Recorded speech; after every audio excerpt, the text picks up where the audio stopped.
What is transitional gastronomy? We'll find out on today's BFD. So earlier we went on a foraging tour with Pascal Baudard, who taught us that fresh, natural food may be easier to come by than what you might think. So today, Pascal's wife, Mia Wasilovich, who is a chef and a food stylist and also a forager of her own, is going to cook us a fresh, fully foraged, fully sustainable meal that we found all in our backyard. Let's go check it out. So Mia, thank you so much for setting us up. You are so welcome. This is like the hookup.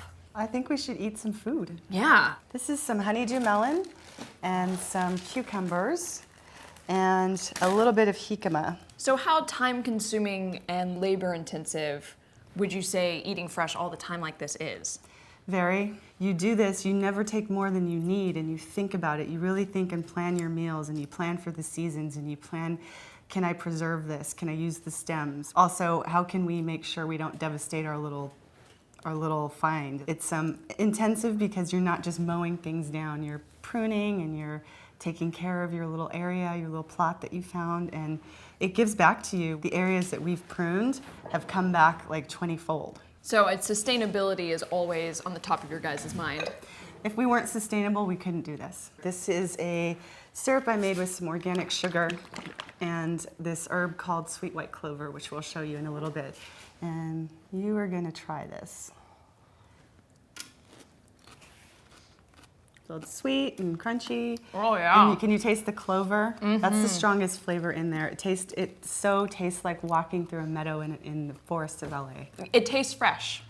Most people have this in their yards. You also don't usually cook with electrical appliances as well. If we're home experimenting, Pascal and I do a wild food lab, then we'll try to use all of our grinders or the ice cream maker that takes like an hour to churn, just to see what the real cost or the real labor involved with food is, from start to process, from sourcing the food from the land to making everything from scratch to cooking everything off-grid means. It's a labor of love, and you appreciate that food. Yeah. Let me tell you, you do. I imagine. When we forage and then we cook, it's like getting one of those boxes on Top Chef or something. We don't know what's gonna be in the box, so we open it and that's what you get. I mean, smell them, crush them, are amazing. There's some, this was the wild sages and mugwort. And let's use all these herbs. Pascal made a beer with the herbs. So we're gonna use the herbs and beer and we're gonna braise some lamb shank in it.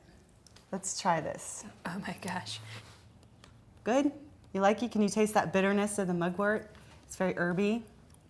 Once again, I'm having a moment.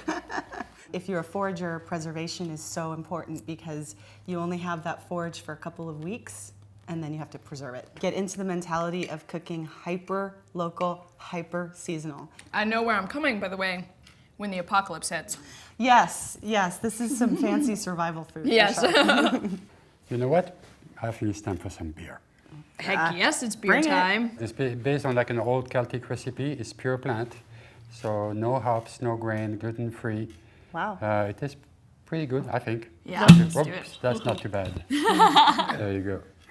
Okay, and you guys invented a thing called transitional gastronomy. Right. What exactly is that? It's a little bit of preservation, it's some foraging, but it's basically a mindset. It's a mindset by using everything that we find really locally with us in nature in a modern way. And that's why we coined it transitional gastronomy. Yeah. This is phenomenal, by the way. Here, cheers. Chin chin. Yeah, cheers. Clinkies. Clink, clink.